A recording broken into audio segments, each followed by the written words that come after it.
Hey all, Bree from the No Guilt Mom podcast, and I have got a gift for you this holiday season. If you love the No Guilt Mom podcast, and I mean love the No Guilt Mom podcast, then tell us about it. Leave us a review, and you can be entered to win a No Guilt Mom gift card. All you have to do is leave a review, take a screenshot, and then simply go to noguiltmom.com/review to enter our giveaway for a free No Guilt Mom gift card, simply for telling us what you think about the podcast. It is amazing. But don't delay. Get right on this, as we're going to be giving away that No Guilt Mom gift card on December 21st. So get right on over and visit noguiltmom.com/review. Welcome to the No Guilt Mom podcast. I am your host, Joanne Crone, joined by my co-host, Bree Tucker. Why, hello, everybody. How are you?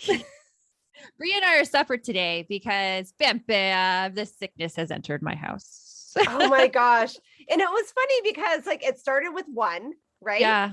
And then there was the second. And then the day that the second was there, I remember you telling me Bree, I'm starting to feel it. And I'm going downhill. I'm going downhill. And it's like the weirdest thing in the world. It's just exhaustion and body aches and a headache. And me and my son, we were talking, we're like, should we get COVID tested? And we don't even know how to get COVID tested these days, nor what it would do to our general handling of the situation, because we're all vaccinated in my family and all boosted. And I don't know how it would help. Well, I mean, I suppose the only thing is just that you would wear a mask more. I don't know. Yeah, I guess wearing a mask, which I would do anyways if I went out in public, but I haven't left my house in 3 days. So it's not an issue. So it's not an issue. No. Yeah. but it is what it is. It's a different, you're right though. It's a different world right now. It used to be, you could get the test at so many different places. Now it's okay, you got to go to the store and then they're out. Oh, by my house, there's plenty. Oh, really? If you want, I will be a good friend and buy you one and drive it over. Oh, well, thank you. Because you're letting me do this separately today so that I don't come down with the sickness. With the sickness. Get down with the sickness. Okay, anyway. I know the song. Yes. Sorry, people. I know what you were referencing. It's all good. But our conversation, our guest today, his name is Jerry Kolber. He is the co-creator and narrator of the hit children's podcast, Who Smarted? Fun name. And he's an Emmy-nominated co-creator and showrunner of Nat Geo's biggest hit series, Brain Games, and Netflix's Brainchild with Pharrell Williams. And I so enjoyed talking with Jerry because we really got into teaching kids emotions and how their brain works and how important that is. I know.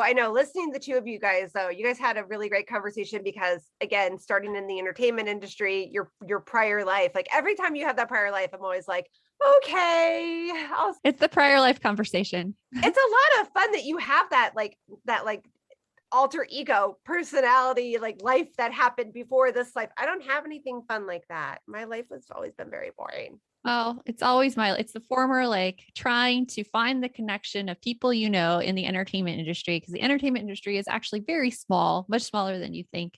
And even though I've been out of it for 15 years now, 16 years now, there's a lot of people working in it who are still there. That's crazy. It's really interesting. But we hope you enjoy our conversation with Jerry and take some really great tidbits on how you can help your kids more in school. This episode is brought to you by the Happy Parent Checklist. So the Happy Parent Checklist is great, Bree, because first of all, it's super colorful. Yes, I love that. I love color. It's color. And when we talk about being a happy parent, it's funny because you usually get the same old advice over and over again. Have the self-care or do fun things with your kids. But that is not what this Happy Parent Checklist is at all. This is how to really nurture the relationship between you and your family so that everyone's helping out more and that you feel heard and respected and supported by everyone in your home. So go and grab our Happy Parent Checklist. We have a link for you in the show notes. So Joanne, we have this amazing thing. This whole podcast episode, we're talking about different ways to educate our kids and keep them interested. And at No Guilt Mom, we have a bunch of courses that make learning life skills fun for the kids, don't we? We do. We have our Homework 911 and Homework Mastery, which teaches kids how to master their homework routine on their own so that you don't have to nag and remind them. It teaches them those long-term planning skills and how to stay focused when you are getting frustrated by the material. We have Emotions 911, which is, oh my gosh, so applicable to today's conversation with our guest because it's teaching kids about their emotions and how to communicate those emotions to other people. We have the SIB journal system, which siblings can use together to communicate with each other. Not So Bummer Summer, which kids learn to make a goal for their summer and then how to plan to make that goal happen. And then we have Tame Your Morning Chaos, which is helping kids make a morning routine that'll get them out the door on time and will have less struggle in the morning. So we have all those. And you could get it at a huge deal. Yes. Oh my gosh. So guys, we have a bundle sale going on right now until May 17th. So you've got to check this out. It's where you can get 3, 4, even all 5 of those courses for a huge, huge discount. We have a link for you in the show notes. Go get it. And now on with the show. You want mom life to be easier. That's our goal too. Our mission is to raise more self-sufficient and independent kids, and we're going to have fun doing it. We're going to help you delegate and step back. Each episode will tackle strategies for positive discipline, making our kids more responsible and making our lives better in the process. Welcome to the No Guilt Mom Podcast.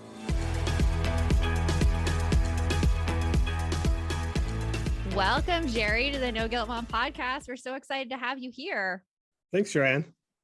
And we were like reminiscing before we got on because I used to work in entertainment. And we were able to connect some certain people that we know. So it's really cool, like having you on and me getting to like relive that part of my life that was like, holy cow, 15 years ago now.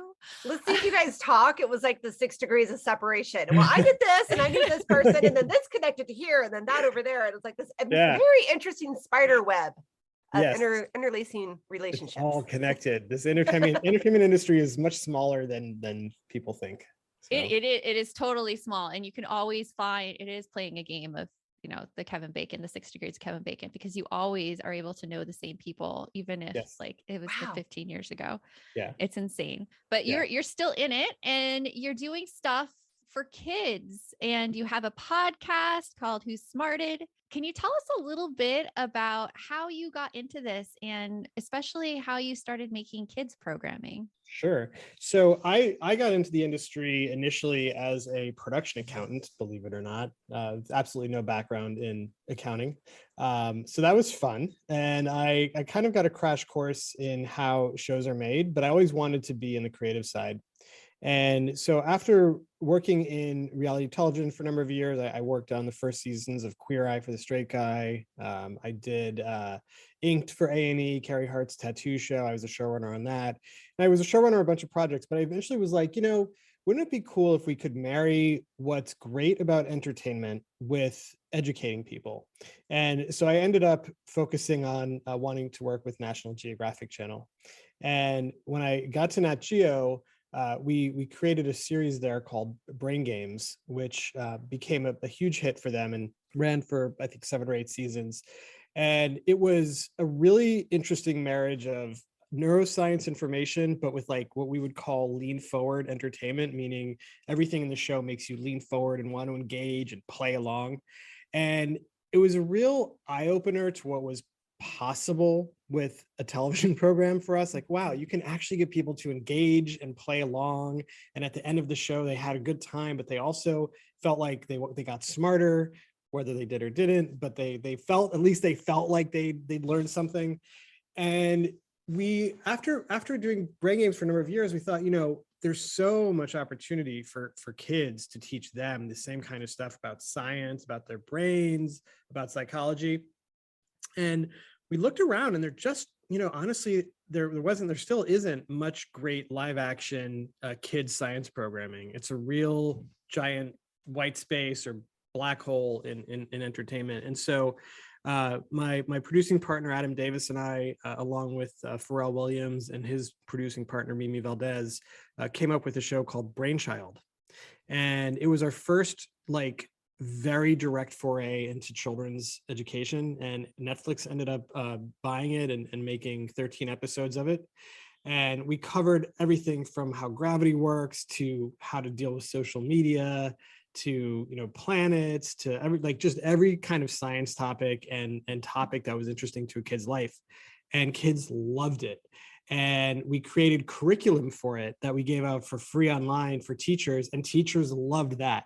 And so we were just like, wow, we've taken everything we know how to do and we've made kids' lives better. We've helped teachers. And it was just a real inspiration to us, honestly, to just want to keep doing more stuff for kids and teachers and parents. It's just the impact was so direct, I guess is the way to put it. You would hear from kids and families how much they were enjoying Brainchild, and that just really made us want to do more. I mean, that's kind of how we got to where we are now. So I find this so fascinating because I also see that there is a black hole about teaching kids about psychology in their brains. Yeah. And it is such a fascinating topic because once you learn that you are not alone in the way that you think through things, and that some things like behaviors, for instance, are shared by everybody, I feel it takes so much pressure off of kids for needing to act a certain way or for needing to control emotions when you really know what's going behind the scenes. So the fact that you guys put together the show and did curriculum for teachers so that they could introduce it to kids in the classroom and have meaningful discussions about it, that is super cool. I wish I would have had that when I was a teacher in the classroom, because I would have totally brought it in. Hey, Aubrey here, and I wanted to share one of my favorite gifts to give during the holiday season, a Storyworth book. It is the most amazing gift ever. Storyworth is an online service that lets you create a special and unique gift of someone's story. I've given Storyworth books to both of my parents, and it has been their favorite gift, hands down. And did I mention it is so easy? Storyworth emailed my parents questions every week that I handpicked from their massive list of questions that they have. All my parents had to do was open their email and answer them. That easy. I asked my dad questions like, did you have any rules that you set for yourself as a parent, which you immediately broke? And he did. I even asked both of my parents, are you more like your mom or your dad? And they shared a lot of really amazing qualities that I didn't know about my grandparents at the time. Then at the end of the year, Storyworth compiles all of their answers, puts them into this gorgeous book that covers everything. My parents love showing us their books, and I personally love getting a chance to read them. With Storyworth, I am giving those I love a thoughtful and personal gift from the heart that preserves their memories and stories for years to come. Go to storyworth.com/NGM and save $10 on your first purchase. That's storyworth.com/NGM to save $10 on your first purchase. My son is playing a game right now on his computer where he's a thief and the cops are after him. So I'm so excited about this new app, Give As We Grow, where instead of being the quote unquote bad guys, kids are practicing giving back. That is so cool, Joanne. I really wish that there was something like this when my kids were younger that got them excited about giving back to others and helped them build a better understanding of what it really means to volunteer. Give As We Grow is the first of its kind free educational mobile app for children ages 8 to 11 that teaches kids via fun, service-focused minigame quests to tap into their unique talents and interests to help others. And did you know that studies show that there is a biological connection between generosity and happiness, and that volunteering improves people's physical and mental health? I mean, kids who volunteer typically do better in school and are less likely to engage in risky behaviors. And that is something that I think we all want for our kids. Ready to spark a new movement in generosity? Find and download Give As We Grow for free in the App Store for Android and iOS. And for resources for the whole family, visit giveaswegrow.org. Yeah. Thinking back to when we were younger, right? Like growing up in the 80s and 90s, the only thing I remember educational in the classroom or even educational outside of the classroom was you had Reading Rainbow and you had, what was it, like Beekman's World? Mm-hmm. The science guy that I swear was like on 10 cups of coffee for every episode. Oh, man. Oh, it was the 80s. It was the 80s. It could have been anything. Yeah. We got a lot of Bill Nye in the classroom as well. A lot of Bill Nye. Yeah. A lot of Bill Nye came in. Bill Nye came in. Yeah. I remember that one too. That was great. No, it's interesting. Like because I your podcast focuses a lot on this as well. Like you're always talking about, behavior and emotion and sort of, and for kids and for parents, right? Mm-hmm. And one of the guiding things for us always on both Brain Games and Brainchild was this idea, like, how do we help people understand that we're all in this together, right? That we're all part of the same world. We all experiencing things in more similar ways and different. And it's great to hear you're sort of, really coming from the same place of like, it just takes a load off when you're like, oh my God, I'm not crazy. I'm not the only one. Like it does take a load off. Are you familiar with Dr. Kristen Neff's work on self-compassion? I know of it. There's a part of it that's about, we're all in this together.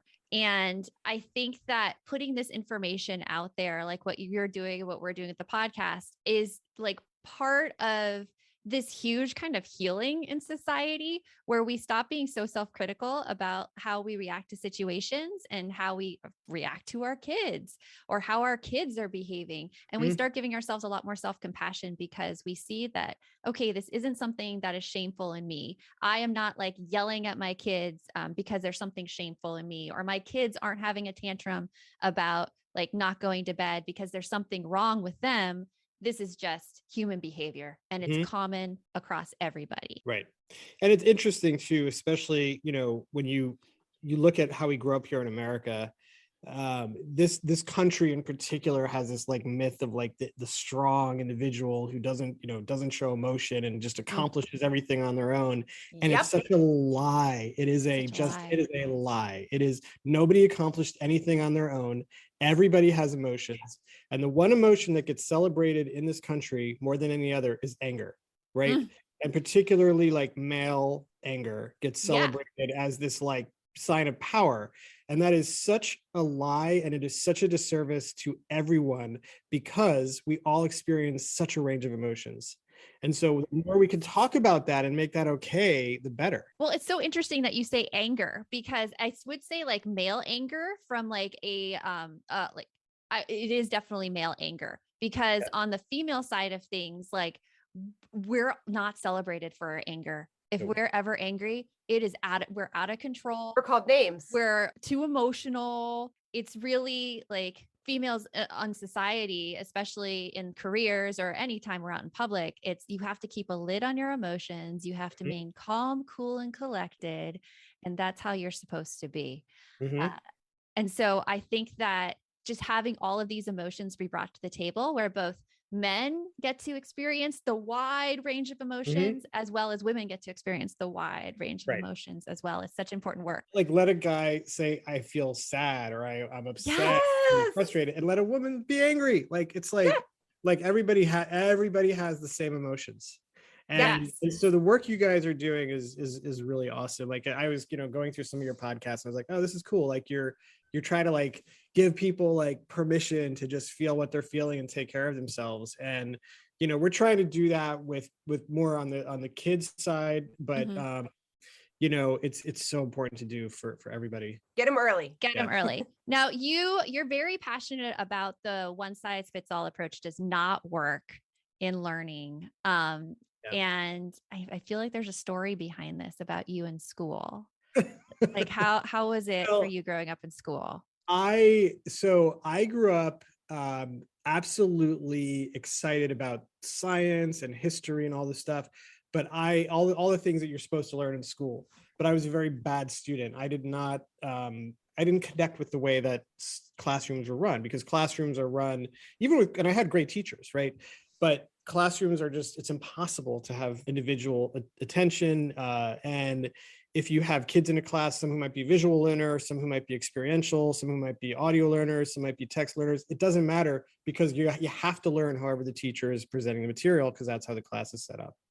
And so my experience was of being a kid who was very curious and very interested in all these topics, but really struggled with the way that they were taught in the classroom. And I didn't know how to articulate that at the time. And I would end up in like classes that were like too hard for me or like too difficult for me, because I just couldn't wrap my head around the way things were taught. Meanwhile, I was like, English class, awesome, loved writing, debate, I loved my debate class, like all that stuff, like anything sort of creative, I was like super into. And so, I was like, as I got older and started working in television, like, God, some kids are going to be better at learning from audio. Some are going to be better at learning from a book. Some need to like get their hands in it. And so I am a fan of any opportunity to let kids not dictate what they have to learn, but dictate how they learn it. You know, I think if you open your ears and eyes, kids will tell you very clearly how they learn best. And to tell them, well, we're not going to teach you that way. You know, yes, you're a kid who's great with your body and your hands and being physical and making things, but we're going to require you to learn from a book. Is sound helpful, you know? Yeah. Agreed. Yes, agreed. And I would say even like the percentage of kids who can sit and learn from a book is very, very small. Yeah. And that most kids do learn by doing, or they learn by being entertained. And like, there's so many different modalities. You mentioned all those 7 modalities, and I'm taken back to my like teacher's education, and I'm looking for the term of those. Do you remember what it's called? It's called the 7. I forget the name of the It's Gardner's. Gardner. It was Gardner, Howard Gardner. Yes. Yeah. Yes. Yeah, no.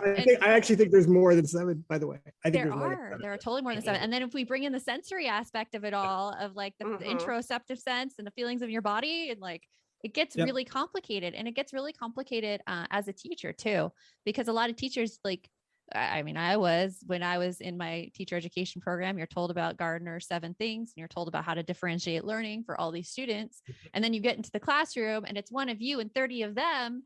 And they're like, it's impossible. Well, and it's interesting how you brought up the sensory part of it, because I feel like we see so much more of that now. But my real question is, do we see it because now we know it's there?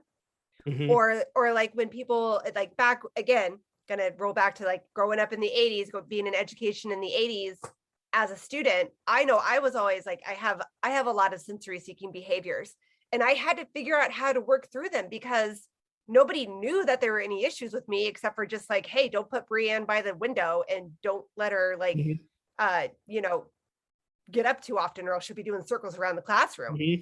And again, like I just coming back to when I hear you guys talking about education, and when I see it in the classroom, we see so many more of these sensory integration things. And again, is it because they're on the rise, or is it because now we see them, we actually see them and acknowledge them because we are aware of them now?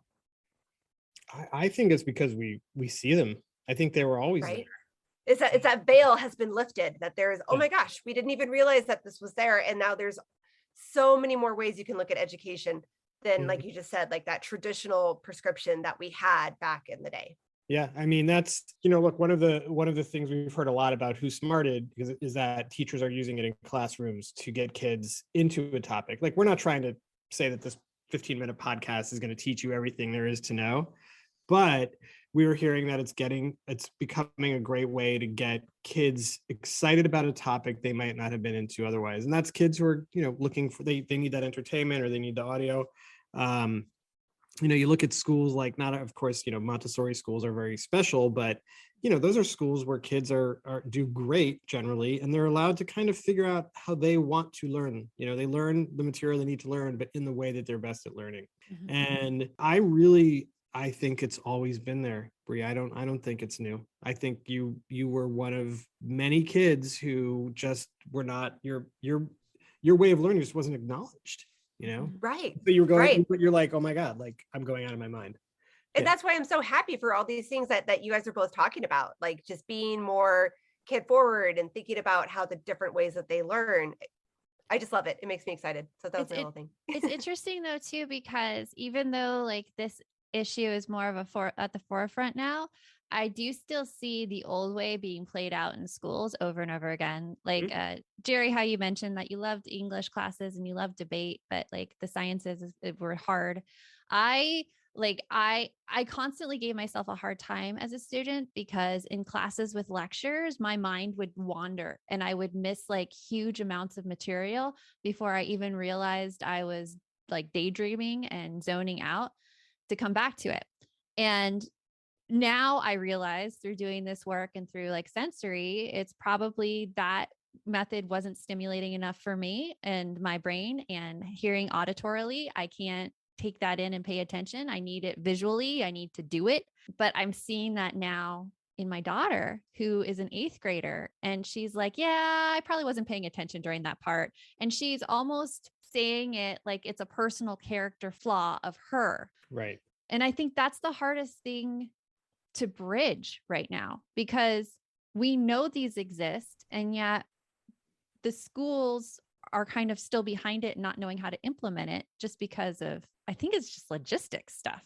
This message is sponsored by Greenlight. It is so hard to raise kids who know how to manage money. Bree, right now, my kids are all about earning money for presents. My daughter wants to get presents for all of her friends, and my son is doing a Secret Santa with his friends. Oh, I hear you. And if you're looking to raise kids that are financially responsible, we have got a lifesaver recommendation for you that you need to check out. It is Greenlight. Greenlight is a debit card and money app made for families that gives kids and teens an easy and fun way to gain financial literacy, all while giving parents peace of mind. You can send instant money transfers, automate allowance, and even keep an eye on kids' spending with real-time notifications. Meanwhile, your kids can begin their journey towards financial autonomy by learning how to save, invest, and spend wisely. So sign up for Greenlight today and get your first month free when you go to greenlight.com/NGM. That's greenlight.com/NGM to try Greenlight for free. Greenlight.com/NGM.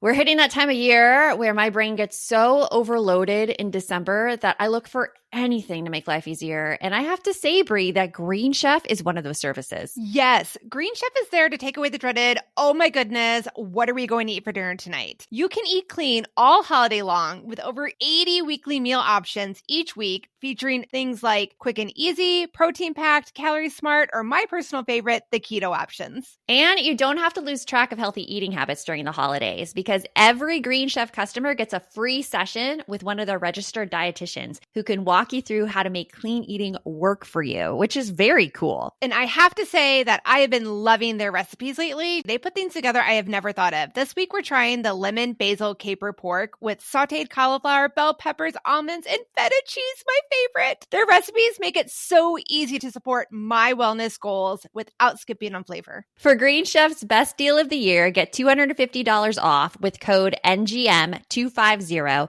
at greenchef.com/NGM250. That's greenchef.com/NGM250. And don't forget to use that code NGM250 to get $250 off. Green Chef, the #1 meal kit for eating well. Well, it's logistics, and it's also just like, it's just how it's been done forever, right? Mm-hmm. It's just like everything else in our society, computers, cars, medicine, relationship, all has like is unrecognizable from what it was 100 years ago. But the school system is pretty similar. It's just bigger, right? Not a lot has changed. Mm-hmm. And it's like, you say to yourself, in what circumstance in real life do you need to sit in a room with 30 people for 6 hours a day and have someone talk to you? Mm-hmm. And you take that, like, learn from, like, that's not a real, it's just not how our brains work. Even as adults, we know that that's not how the world is structured. And, you know, it sort of comes out of the question of like, you know, is it more important to teach, to get kids to learn the way that you want them to learn, or is it more important for them to learn the content that you want them to learn, right? But it comes down to that logistics challenge. How do you do it? You can't, like, as a teacher, you know, you're already slammed with so much to do. It's like, you can't walk in and have individualized lessons for 30 kids. It's impossible. It's impossible. It's like the way, like the level of change that would have to happen is so gargantuan. It's like, it's hard to even imagine how it would happen. It's interesting though, because even here in Phoenix, there is a school district who has these classrooms, which they're doing like kind of this experimental process. They've taken a classroom and they made it a learning lab. So it's like 3 classrooms together, and it's separated into tables of students, and the kids get to go to the tables of whatever like they're focusing on in that time. So there's multiple adults in the classroom serving more students. But they're being more conscious of different modes of learning and letting kids move around and letting kids experience things. So there is stuff going on, which makes me, as like a parent and a former educator, very hopeful. And the fact that you have the Who Smarted podcast, which now like educators can use to get kids even more engaged in what they're doing.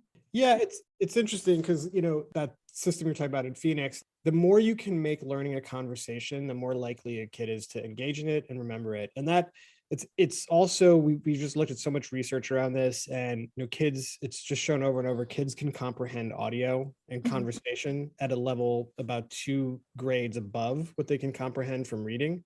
So whether it's a podcast or in person, teachers having conversations and teaching, like, the kid's gonna get more out of it if it's more of a conversation. And they're also just much more likely to engage and ask questions later and keep discovering, versus like, read this thing, remember it. Okay, check. Done. Yeah. Like, it just doesn't inspire, more investigation, and that's really what we're kind of like what you guys are with your podcast. We're just trying to inspire kids to be more curious and investigate more, and just get them excited about topics that might feel dry on paper. Yeah, and it's fun. I was curious about Who Smarted. Is it you who's the voice on Who Smarted, or? I have no idea what you're talking about. No. Yes. You have some good voices on there. Like you're very talented. Wide range. Nope. I am one voice. I am the trusty narrator. The trusty narrator. I am the trusty narrator. That is the only voice I'm able to do. We have an amazing cast who comes in and everything. Yeah. I was gonna say, I was very interested in the episode about allergies. I was like, wow, it's great, right? And that's the thing. Like, we really, like, with everything we do, and especially with Who's Smart, we're like, let's make a podcast for kids that parents also might like keep listening to after the kids get in the car. So exactly. Yeah. It's great because I could see parents like turning on this podcast in the car, and exactly like what you said, education is a conversation. Your episodes could spur so much conversation and things that like parents would have no other avenue to talk about with their kids. But since they heard it on a podcast, it's easy. Yeah, exactly. We love that. That's awesome. What do you have coming up, Jerry, that you're really excited about? So we're actually right now, we did a Who Smarted space camp in the fall. Like 3 1-hour video adventures through space that kids were able to do. So we're about to relaunch that as an on-demand. Kids can watch it anywhere, anytime. And then we're right now in the middle of producing Sea Camp, which is 3 1-hour interactive video adventures about the sea, where kids will learn all about the ocean and sea creatures and the climate.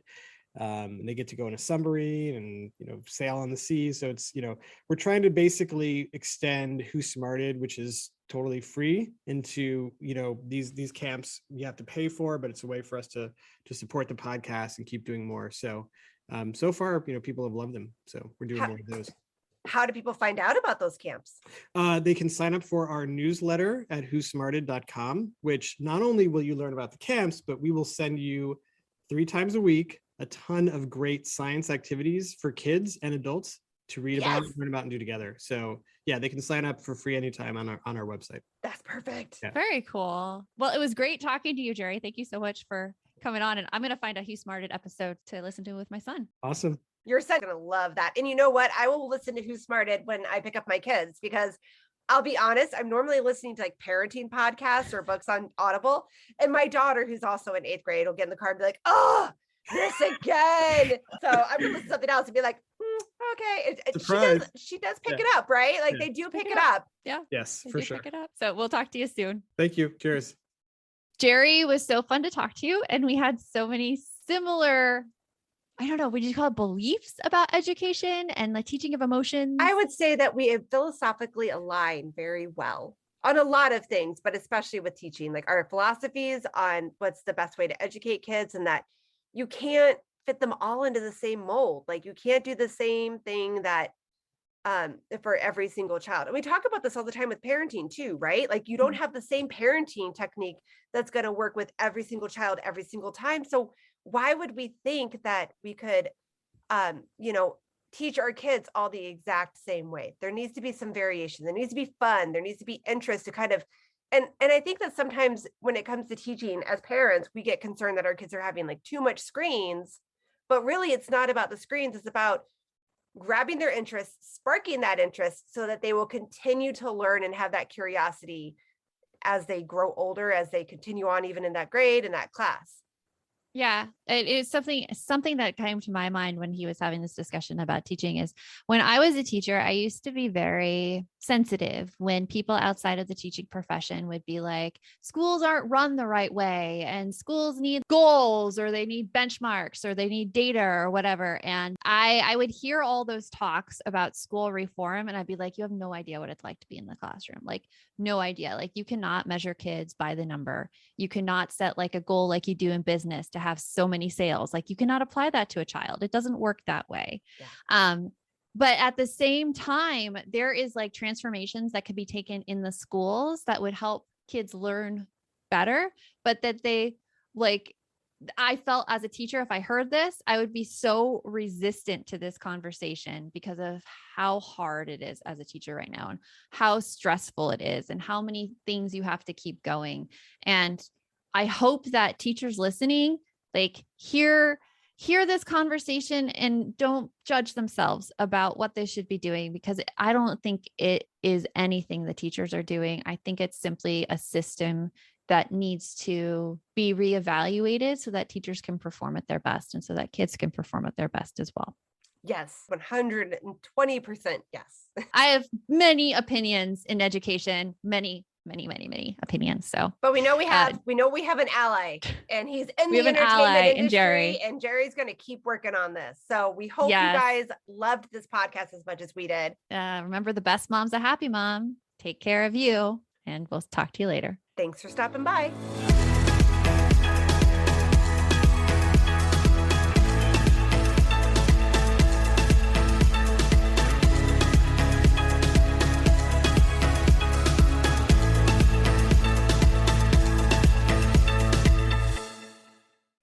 Are you looking for something to listen to with your whole family? Then check out 6 Minutes, produced and created by Gen Z Media. With over 200 twisty, cliffhanger-filled episodes, 6 Minutes tells the story of 11-year-old Holiday, who is pulled from the icy waters with no memory of who she is or where she came from. 3 years ago, Brinley Pasternak helped the Anders family uncover the truth about Holiday's past. Now she'll need them to help her find the truth about hers. In 6 Minutes Out of Time, the long-awaited sequel, Cyrus Anders is found unconscious near the mysterious Elixir Academy in Florida, and Brinley learns the school may have a shocking connection to her missing mother. Dive in now and get the most downloaded family audio adventure in history. Follow 6 Minutes wherever you get your podcasts. You can listen early and ad-free with the GZM family subscription.